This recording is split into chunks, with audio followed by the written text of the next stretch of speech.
Hey, squirrely junior hires. Hey, and cuz. So, for those of you guys who don't know me, my name is Ben, and as Pope almost messed up, almost said pastor, I'm clearly not a pastor. I am not at all. I'm a boring old high school history teacher.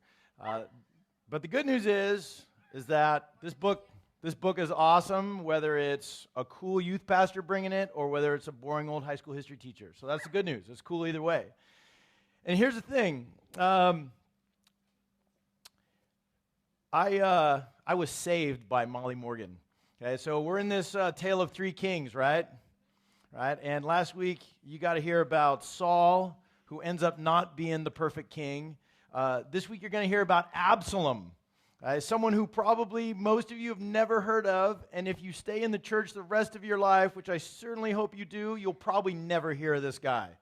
Right? Some of your parents have probably never heard a message on the biblical king Absalom, right?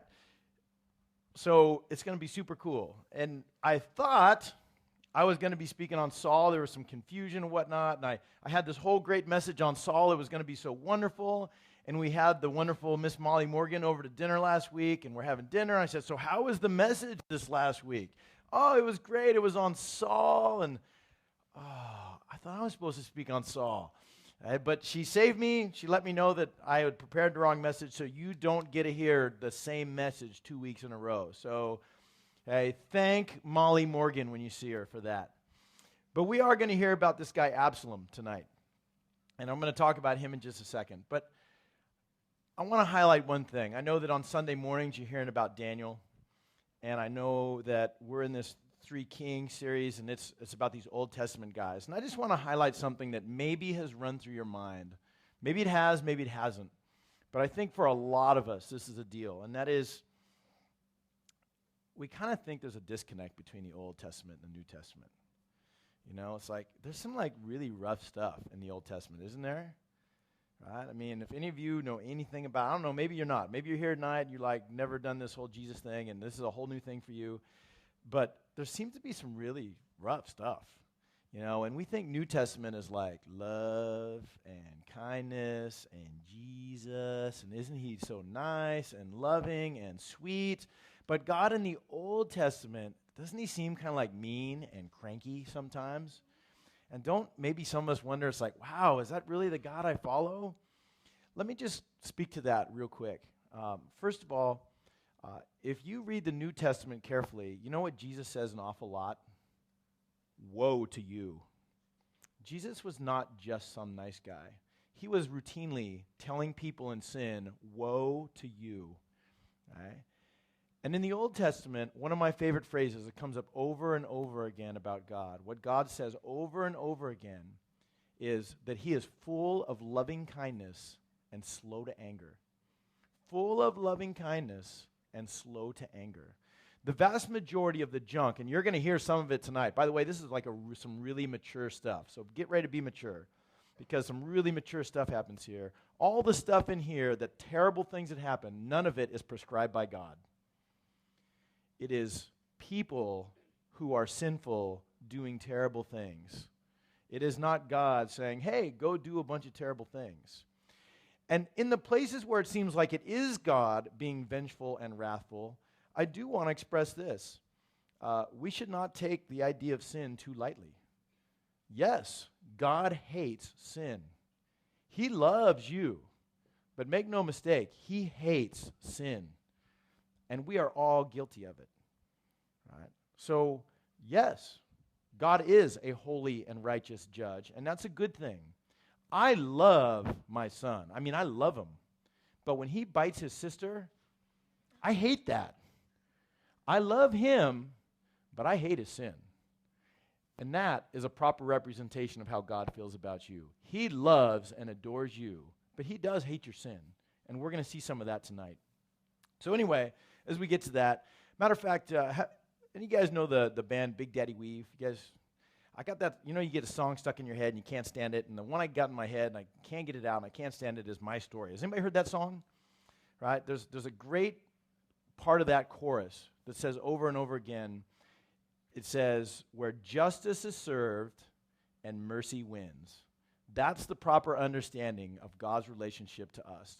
He is going to serve justice, of which we are guilty of, okay? But he is going to give mercy, which is the whole point of Jesus. And we're going to see that tonight. But let's get to Absalom, or else we're going to run out of time, because I know I got to get you to your hub groups. That's what you're really here for. So here we go. Absalom is this incredibly little-known biblical king. Well, actually, he's not a king. He's a son of a king. He's actually not a king. Okay? He declares himself king because he is a prideful, selfish jerk, which we're going to find out here in a minute, right? But he's not a king. He's the son of a king. He is one of the sons of David, who you're going to learn about next week in more detail. David's the guy that all of us know about if we were born and raised in the church, right? A man after God's own heart, right? That we're going to find out next week that maybe he's not so perfect after all, okay? But David had a whole bunch of sons, not all by the same woman. Again, there's a lot of really mature stuff going on here, right? One of those sons is Absalom, okay? And Absalom grows up, and there's actually a description of him in here. So that's what we're going to start with tonight. In 2 Samuel chapter 14, it says this. This is what it says about Absalom. It says, "Now in all of Israel there was no one so much to be praised for his handsome appearance as Absalom. From the sole of his foot to the crown of his head there was not a blemish on him. And when he cut his hair from his head, he weighed the hair of his head, 200 shekels it weighed." In other words, it was really heavy. This guy had hair that flowed from his head to his feet, and he didn't have a blemish on his body, and he was beautiful. Now, if I translate that from the ancient Hebrew, what this says, he was a pretty boy. He was a good-looking pretty boy. Right? Matter of fact, I think we got a picture of the ancient Absalom. Let's find him up there. So there's a picture of the ancient Absalom. This is right after he cut his hair. Right? If it was right before he cut his hair, it'd be like down here somewhere. But it was perfect. He probably spent all day combing it. You know, he made sure it got shampooed just right and conditioned. But we also know that like 2015 kids have trouble like visualizing, you know, like these guys. So what we did is with modern technology, we had Absalom digitally enhanced from this ancient picture into 2015. So there we go. Okay. So there's Absalom, right? He's pretty good looking, huh? Right? What a pretty boy, right? So there's your digital enhancement, Absalom. There he is. So now you can visualize Absalom. Now, the only thing wrong with this one is this one doesn't give him quite enough hair. But it works. It gets the point across that he's a pretty boy. Okay, good. So anyway, see what I mean? Okay, so here's the thing, guys. Even before we tell the story of Absalom, I want to get right to a point. Every single one of you has self-image issues. If only I were this, and if only I were that, and this thing about me is this, and that thing about me is that. And I know because it's not just junior hires that suffer from it. We all suffer from it. I'm some old guy, and I suffer from it. But here's what we're going to find out even before we get there. Absalom's prettiness, his beauty, his handsomeness is going to be his downfall. Right? It's going to lead to vanity, and it's going to lead to pride, and it's going to be his downfall. So I'm going to ask you to think about something crazy tonight. When is the last time you thanked God for your imperfections? When was the last time you said, "God, thank you so much for not making me beautiful or more beautiful"? You know, I have a 6-year-old daughter, and now I'm a dad and I'm biased and all this stuff, but I routinely get people who come up to me and say, "Your daughter is so beautiful." Like go out of their way to tell me how beautiful my daughter is. And I'm going to be honest with you, I don't always think of it as a good thing. Because I know as my daughter grows up, that means that people are going to try to befriend her for the wrong reasons. And they're going to care about things about how she looks instead of about who she is. Okay? And I'm going to have to raise her to be wary and careful of things people say instead of being careful to just recognize what they do and who they are. Right? So maybe you need to thank God for your blemishes, for your imperfections, for the things that are wrong with you. Because real quickly here, we're going to find out about it. Here's another one that sounds crazy, and it comes in the same vein. It says this. In Proverbs 30, there's something that just, when I first read it, I was like, what? It said this, it said, 2 things I ask of you, it says in Proverbs. It says, deny them to me not before I die. It says, remove far from me falsehood and lying. But then listen to this one. It says, give me neither poverty or riches. Now you and I, we say, excuse me? Give me riches. Make me rich. I love rich. Rich would be great, God. But you need to know that I've met some incredibly miserable rich people. And their money bought them 0 happiness. And I have met some of the happiest people in the world that could hardly make ends meet, right? Because money, like looks, can be the downfall of people. And I wish I had time to elaborate on that. But it's something for you to think about in your life. But for the sake of time, now, let's get back to Absalom, because our time's limited. So I'm just going to go ahead and lay it out real quick, okay, about this whole pride thing and everything. So I'm going to tell you the story of Absalom, like super quick version, and then we're going to get to the points. So Absalom was one of David's sons. He was super pretty, right? The real quick until we get to it is that Absalom murdered somebody. And worse, he murdered his own brother, half-brother, okay? David had a bunch of sons by a bunch of wives. Now, before we want to beat up on Absalom, I actually kind of am sympathetic to Absalom because he killed his brother because his brother raped his sister. And without telling that whole story, because he thought she was beautiful, that's why, right? So he raped her, this brother of Absalom. And so 2 years later, Absalom, after he kind of, he hides it, he holds on to it, he keeps it, and then 2 years later, he lies to his father David, okay, to go out in the wilderness with his brother, and he kills him.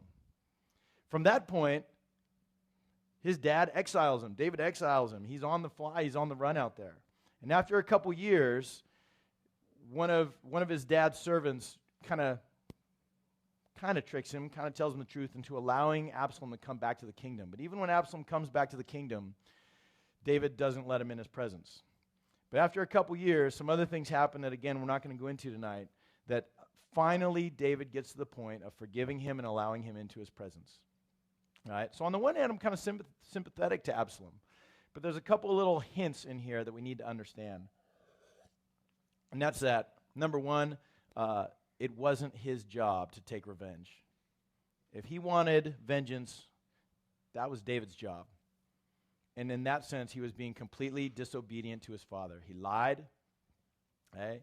He took matters into his own hands. He was prideful enough to believe that it was his place to do justice instead of the king's place to do justice. Just like sometimes we think it's our place to do justice instead of God's place to do justice, right? The other thing is there's some hints here. It doesn't say it outright, but reading between the lines of Scripture, this also benefited Absalom. One less brother to contend for the throne with. One fewer brother. So there's question when I look at Scripture, and I know everything I read here about Absalom in 2 Samuel, of whether or not his real intention was to revenge his sister, okay, or whether or not he really was just looking to one-up himself.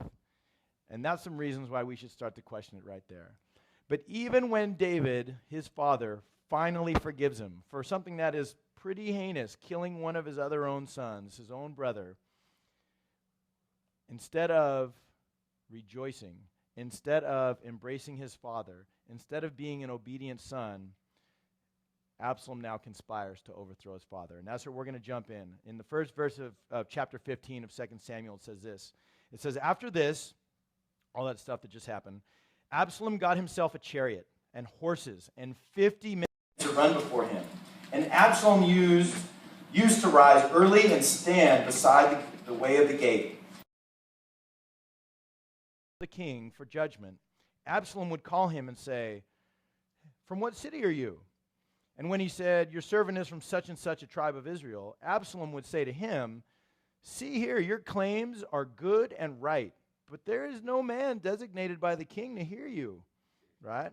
Which is not true. In other words, he's stopping these guys before they can get to the king and saying, oh, I'm sorry, the king, he just doesn't have anybody to listen to you, right? But then he says this is great. Then Absalom would say, oh, that I were the judge in the land. Then every man's dispute of cause might come to me, and I would give him justice. And whenever a man came near to pay homage to him, he would put his hand and take hold of him and kiss him. And thus Absalom did all of Israel who came before him in judgment, before the king in judgment.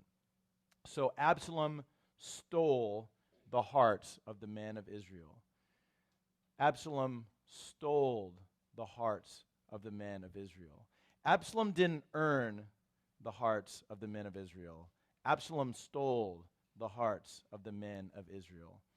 That was his conspiracy against his father. And he started getting his followers and his disciples and his people that were going to be his guys instead of the King David's guys. And long story short, in this, he hatches a conspiracy in another town outside of Jerusalem, because he's not going to confront his dad where his dad is, to have himself declared the king of this other town. That town is Hebron. Right? And he does it. Right? And David flees. David hears about it. Oh my gosh, Absalom's trying to overthrow me. He's conspiring against me, and David makes a run for it. He does. Okay? And we're going to get to David here in a second, and actually we're going to get there right now. And that is, we're going to contrast a little bit. Even though David, we're going to hear about him next week, it is very important in this story to understand the difference between David and Absalom. David, right, and his humility that we're going to see, Absalom and his pride and selfishness and vanity that we already have seen. Right? Because when we get to Absalom, here's a guy who is stealing the people's hearts by lying to them. Right? He's a guy who's conspiring against his own dad, who's forgiving him. If we were to jump forward to chapter 18, he sets up a monument in his name and in his honor. Right? He's the guy with the perfect hair. He's the guy that made sure he had a chariot with like 50 men to run in front of him so he could look really kingly, right? Really regal, really royal. And then there's his dad, David. And I just want to highlight some things. And again, we're really flying through this story. But as David flees, just to talk about what humility looks like and what a guy who actually earns people's hearts looks like instead of tries to steal them. When David flees, there is a stranger, a non-Israelite, in his realm there, and David tells him before he flees here, let me find it. It's in 2 Samuel 15, starting in chapter 21. There's this guy Ittai, and Ittai is a foreigner, and David says, hey, my son's trying to kill me. You don't need to come with me. This is just for Israelites. You can stay, you can be with your family, and you can stay with the new king, because I don't want you to get hurt because that, what a kind thing for David to do. And then Ittai says this. Ittai's been here for like a day in Jerusalem. He says, as the Lord lives, and as my Lord the king lives, wherever my Lord the king shall be, whether death or for life, there also will your servant be. And then David said to Ittai, go then, pass on. David had earned enough of this guy's respect in a single day that this guy was willing to go and die for him. Right? Even though he was a stranger, he had no allegiance to Israel, didn't need to. Now, David, you're going to find out next week, is about as far from perfect as perfect can be. This isn't about whether he's perfect or not. This is about where his heart is and what people can see about his heart. Versus Absalom, who is stealing hearts. Let me give you one more example of David's humility. Okay? When they're escaping Jerusalem, maybe you've heard of the ark. The ark, right? And that is the place where God's presence was in Jerusalem. It was in a tent. Someday Solomon was going to build a temple to God, and the ark was going to go into there. But until then, it was in this tent, and it traveled with the king. And at first, they get the ark, and they're heading out of Jerusalem with the ark. Right? But then David says this, and you got to think about this for a second. He's the rightful king. His son's conspiring against him. The ark should be with David because David's the king, right? God should be on David's side, right? Not his disobedient son and not on his side. But here's what David says, starting in 2 Samuel verse 25 and 26. It says, then the king said to Zadok, and Zadok was a priest. He said, carry the ark of God back into the city. If I find favor in the eyes of the Lord, he will bring me back and let me see both it and his dwelling place. But if he says, I have no pleasure in him, behold, here I am. Let him do to me what seems good to him. So David is saying, you know what? This isn't about me. This is about God. God's going to be honored either way. The ark should be in Jerusalem. I am not going to selfishly hold on to this kingdom and the ark for my own glorification. I'm going to let God be glorified. And if that means that I am saved by him in this thing, awesome. But if this means that Absalom's the king and I lose out, you know what? That's okay, as long as God is glorified and God is in his dwelling place and God is on his throne. That sounds like humility to me, doesn't it? The selfish thing to do, the Absalom-like thing to do, would be to hold on to that ark and take it and keep it and say, this is mine, and God's on my side, not on Absalom's side. But he doesn't say that. What an amazing picture of humility. I hope you can see that. Okay? So, the long story short is David's on the run. Absalom does come to Jerusalem. He does take over, right? And we're making a really long story really short. But to get to the point tonight, Absalom goes out to finally defeat his father. He can't let his father out there with his army in the woods because David might come back and beat him up someday. So Absalom takes his army to go fight this battle. And we're not going to get into all the details, but the final battle happens. And you want to talk about irony of the pretty boy with the hair. The long story short is that in this battle, Absalom, the pretty boy with all the hair, is riding through the oak trees with all the low branches. And what? His hair gets stuck in the trees and it yanks him right off his horse. True story. Right? And Absalom is hanging from the tree by his hair. Right? You can read about it. True story. Right? And the long story short is, one of David's captains, Joab, comes and says, hey, there's Absalom, right? And he puts 3 spears in him and kills him, okay, for his father David's name. And what do? We cheer. You! Bad Absalom loses out. King David, the man after God's own heart, he wins. Woo, David. Woo, boo on you, Absalom. Let's go back to David's humility. Get this. Before the battle started, David had said this. This is his son who had killed his other son, had conspired against him, had tried to kill him. This is what David had to say. Okay? When he mustered all of his men and he got ready to go, and he says, listen to his captains. And again, going to how much people love David, David was going to go to battle, but then his captain said, no. David, you don't go to battle, because if we win but you get killed, we'll have won for nothing.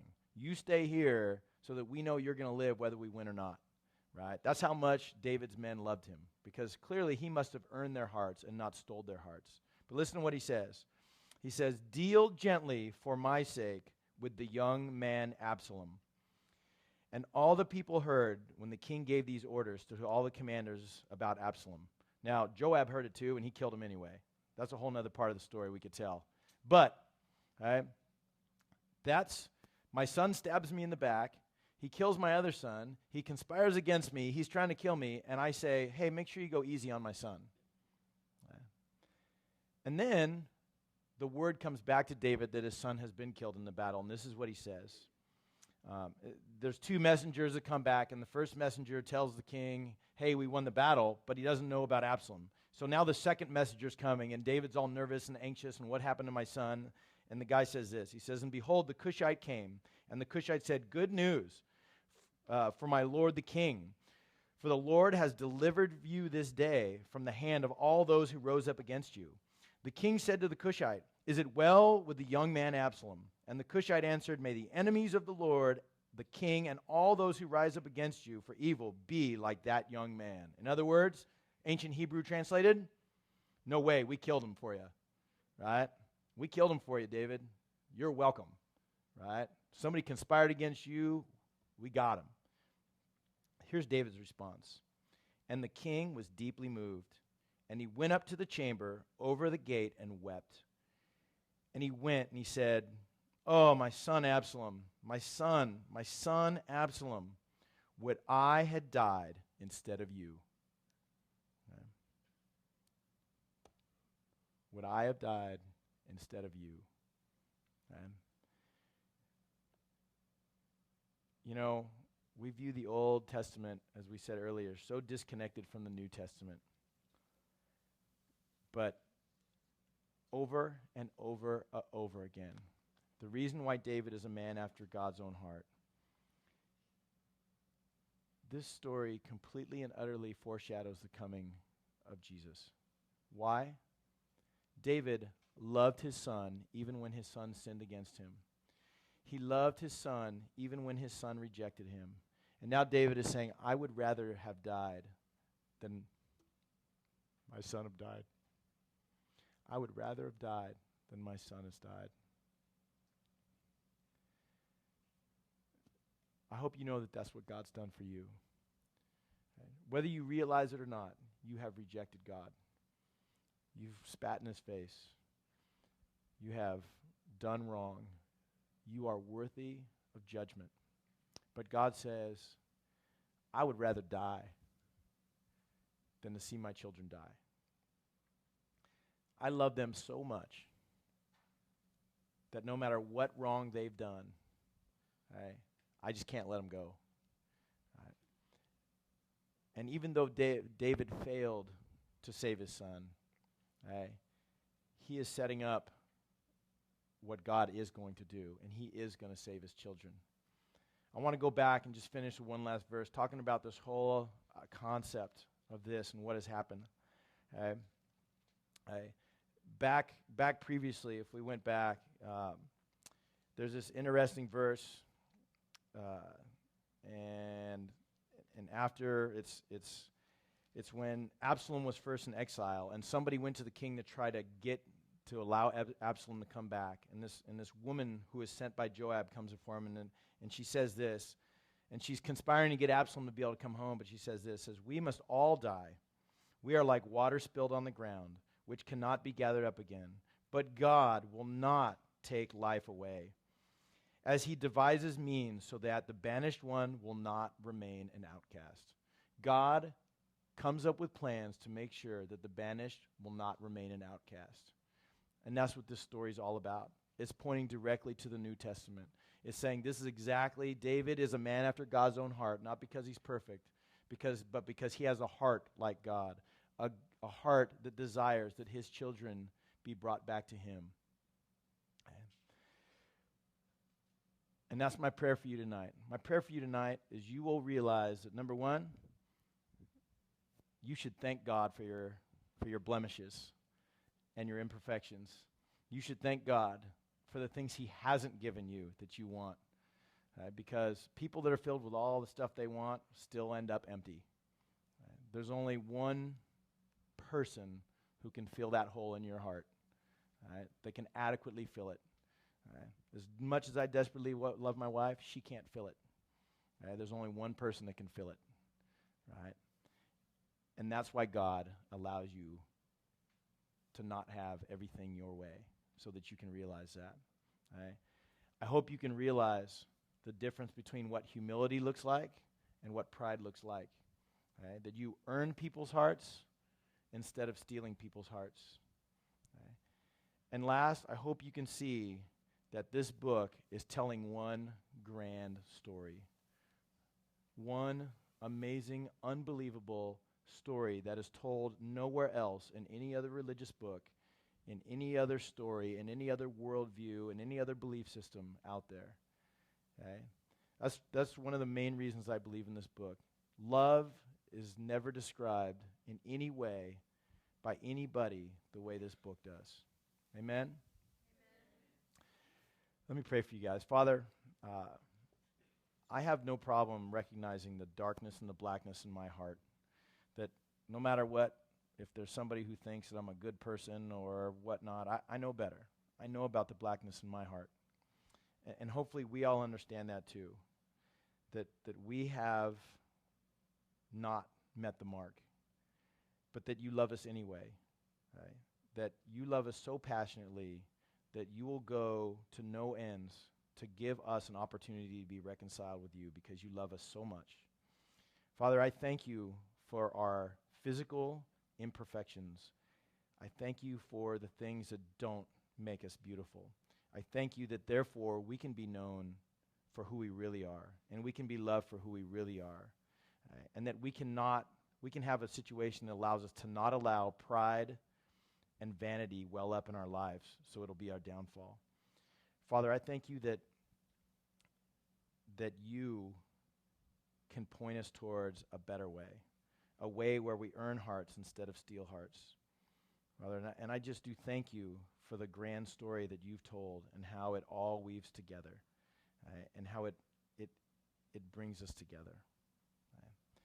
Father, I just pray for all of the hearts and minds in this room tonight. I pray that there won't be one that'll walk out here wishing that they looked different, wishing that they had more stuff. I pray that no one would walk out of here tonight desiring to steal hearts instead of earn hearts. Father, and I pray for anyone who's never embraced your grand story tonight, that tonight would be the night that they would recognize that this is a story worth living for, and this is a story worth dying for. Father, and that it all fits together as part of your plan. Thank you so much. In Jesus' name, amen. Hey, thank you guys so much for being here. I don't know if there's any other announcements, or do we just send them off to Hubs? Hey, go to Hubs, everybody.